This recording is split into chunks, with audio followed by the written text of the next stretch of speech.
요즘 모 헬스 유튜버를 통해서 보디빌딩 선수들 약물 사용에 대한 내용이 굉장한 이슈를 가져왔습니다. 그래서 약물 사용에 대한 관심들이 굉장히 많은데요. 이 시점에 학교로는 한국도핑방지위원회에서 이렇게 도핑 방지 가이드 책자를 보내왔습니다. 선수용, 그 다음에 학부모용, 지도자용 이렇게 내용을 보내왔고요. 그 다음에 만화로 쉽게 이해할 수 있도록 이렇게 만화책까지 보내왔습니다. 여기서 보면은 먼저 도핑 방지 규정 위반은 엄격한 책임 원칙이 따른다. 과실, 부주의, 무지, 고의성에 관계없이 100% 선수 책임이다. 그래서 선수 자격이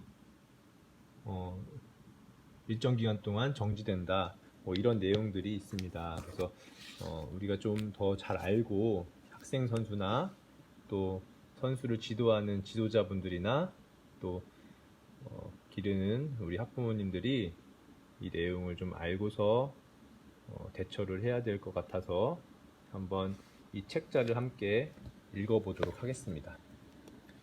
잘 나와야 될 텐데요. 글씨가 매우 작아요. 그래서 학부모용과 지도자용은 좀 읽어보시고 우리 선수용을 읽어보겠습니다. 한국도핑방지위원회 카다는 2006년 11월 설립된 국가 도핑방지기구로서 국민체육진흥법 제35조에 따라 도핑관리, 교육 홍보, 조사 및 국제협력 등의 분야에서 도핑방지 활동을 활발히 전개해 오고 있습니다. 자, 카다라는 한국도핑방지위원회가 있다라는 걸 알고 있어야 되겠고요. 선수의 권리와 의무를 읽어보면 운동선수에게 도핑검사는 매일 반복하는 훈련처럼 은퇴하는 순간까지 떼어놓을 수 없는 존재입니다. 이처럼 선수 생활의 일부인 도핑검사가 선수의 권리를 침해하지 않도록 선수는 자신의 권리와 책임을 숙지하여야 합니다. 자, 어떤 내용을 알아야 될까요? 도핑 방지 규정 위반에 대해서 하나하나 짚어보겠습니다. 먼저 첫 번째, 선수의 시류라는 것은 소변 또는 혈액을 말합니다. 선수의 시류에 금지 성분이 있는 경우, 다음 선수가 금지 성분을 사용하거나 시도한 경우, 시료 제공을 회피하거나 거부할 경우, 소재지 정보 실패, 다음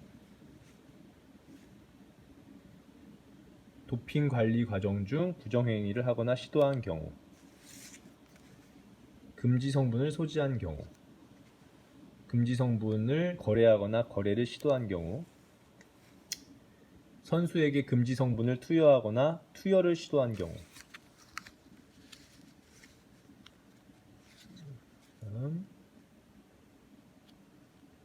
공모, 해당되는 내용은 보시는 바와 같고요. 금지된 연루,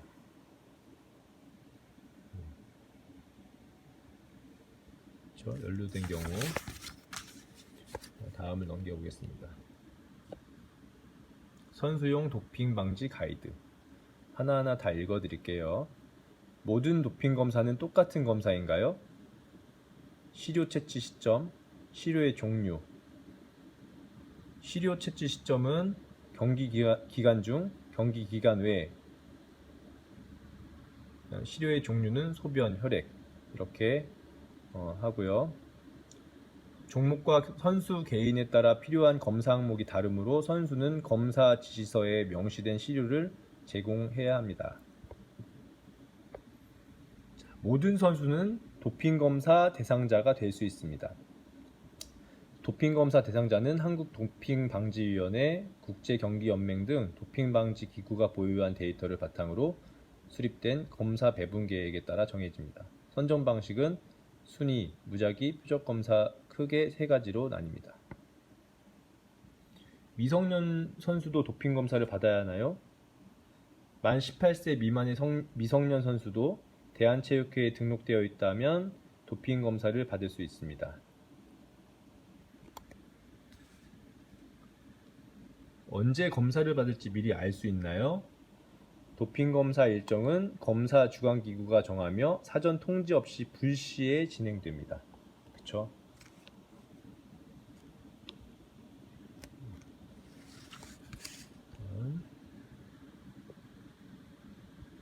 이런 구체적인 내용은 직면하면 알 수 있을 것 같고요.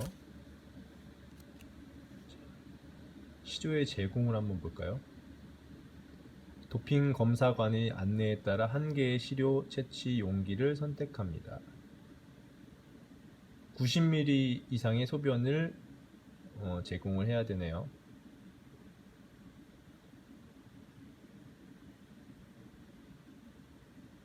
오줌 누는 내용을 좀 보여줘야 되나 본데요.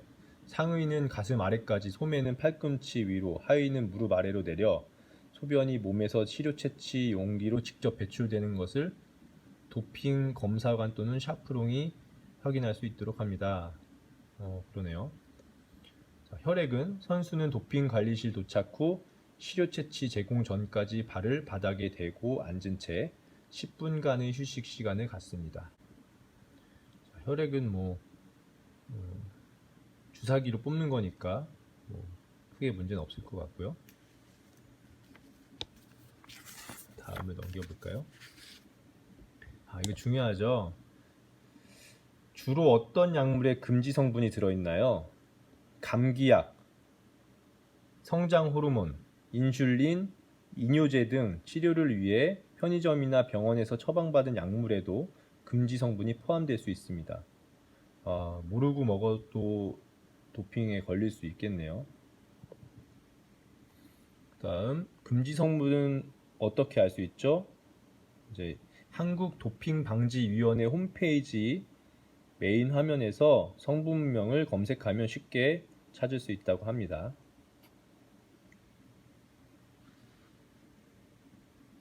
자, 시료에서 금지 성분이 검출되면 어떻게 돼요? 1단계, 카다에서 해당 금지 약물의 치료 목적 사용 면책 TUE 승인 유무를 확인하고, 2단계, TUE 신청 기록이 없을 경우 해당 경기단체를 경유하여 선수에게 도핑 방지 규정 위반 사실 통지해주고, 3단계, 청문회 개최 후 제재 부과합니다. 아까 제재에 대한 거는 선수 자격을 어느 정도 박탈당하고 이런 내용이 있었죠. 제재 사실도 공개되나요? 한국도핑방지위원회는 홈페이지에 도핑방지 규정을 위반하여 제재를 받았거나 징계 중인 선수 명단을 고시하고 있습니다. 단, 제재 기간이 종료되었거나 제재 대상이 미성년인 경우 이름을 공개하지는 않습니다. 그 다음에 이 부분이 되게 중요한데요. 약은 무조건 사용하면 안 되나요? 치료 또는 부상 회복을 위해 약을 복용하는 경우 해당 약을 검색한 후 약의 금지 성분이 포함되어 있다면 치료 목적 사용 면책, 말 그대로 TUE 신청 서류를 제출하여 승인 후 사용이 가능합니다. 가능하네요. 하지만 치료 목적이겠죠. 자, 치료 목적 사용 면책 TUE는 신청하기만 하면 모든 금지 성분 및 방법을 사용할 수 있나요? TUE를 신청하면 도핑방지기구는 치료 목적 사용 면책위원회에 심사를 요청합니다. 심사를 받아서 이렇게 내용을 알려주겠죠. 선수의 건강상 심각한 손상의 여부, 그 다음에 치료 효과 이상의 경기력 향상 효과 발생 가능성, 그 다음에 그 약물 이외의 대체 치료 가능성 이런 것들을 좀 확인해서 알려주겠죠. 자, 신청 절차는 한국도핑방지위원회에 들어가면 더 정확하게 알 수 있을 것 같습니다. 자, 이렇게 선수용 도핑 방지 가이드를 읽어보았고요. 내용은 그렇게 어렵진 않고, 일단은 기본적으로 우리가 불법 약물은 절대 사용하지 않는 게 기본이겠고요. 치료로 인해서 사용하게 될 경우 신청 절차에 의해서 신청을 해서 불이익을 당하지 않도록 대비를 하는 방법도 있다는 것을 이 가이드에서는 안내를 하고 있습니다. 그래서 잘못 해석해서 신청을 그 편법으로 이렇게 신청하는 경우가 생기지 않았으면 하는 마음이 있고요. 일단 약은 위험합니다. 우리가 스포츠라는 게 자기의 신체를 스스로 극복해서 인간의 힘으로 노력으로 극복해야지 약물로 극복하면 안 되겠습니다. 이 책자 만화책에 아주 쉽게 내용이 이해 쉽게 되어 있으니까 한번 시간이 되시면 보시고요. 꼭 약물 사용에 대한 여기 꼭 내용이 치료 목적 사용 면책에 대한 걸 강조하는데 자칫 잘못해서 그 약물 사용을 좀 정당화하는 그런 경우가 생길까봐 좀 걱정은 됩니다. 약물 사용은 무조건 좋지 않다는 것을 저는 주장하고 싶네요.